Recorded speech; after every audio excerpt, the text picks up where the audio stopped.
le handicap est une notion souvent mal comprise, vous ne trouvez pas ? Fréquemment, elle est connotée de façon négative et associée au fauteuil roulant ou à la canne blanche. Mais saviez-vous que le handicap recouvre une très grande diversité de situations dont les conséquences sur l'emploi peuvent être variables ? Je vous explique. Il existe 6 familles de handicap. D'abord, le handicap moteur. Il concerne les personnes qui rencontrent des difficultés pour se déplacer, effectuer certains gestes, porter du poids. Elles peuvent aussi avoir du mal à conserver ou changer leur position. Contrairement à ce qu'on pense, moins de 5% des personnes handicapées moteurs utilisent un fauteuil roulant. Qu'entend-on par handicap psychique ? Cette notion recouvre différents troubles de la personnalité.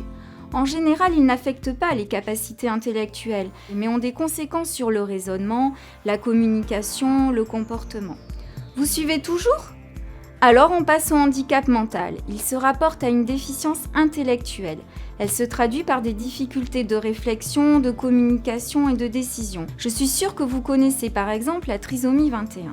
Il arrive que des personnes souffrent de troubles de l'attention ou de la perception. C'est notamment le cas des personnes dyslexiques ayant des troubles de la lecture. On parle alors de handicap cognitif. Généralement, on associe le handicap visuel aux personnes aveugles uniquement, mais en réalité, il concerne majoritairement des personnes malvoyantes. Je ne sais pas si vous êtes au courant, mais la perte auditive totale reste rare. Le handicap auditif concerne des personnes qui peuvent être sujettes à une surdité plus ou moins importante ou à des acouphènes, vous savez, les bourdonnements d'oreilles. Enfin, il existe ce qu'on appelle les maladies invalidantes. Ce sont des maladies comme le cancer, les allergies ou le diabète. Elles peuvent entraîner des problèmes moteurs, de la fatigue ou des contraintes liées à des traitements.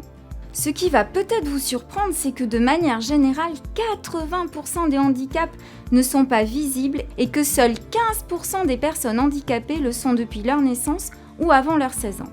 En fait, dès lors qu'une personne a des difficultés à obtenir ou à conserver un emploi du fait de son handicap, elle peut être reconnue travailleur handicapé. Son employeur et elle peuvent alors bénéficier des services et des aides financières de l'AGEFIP.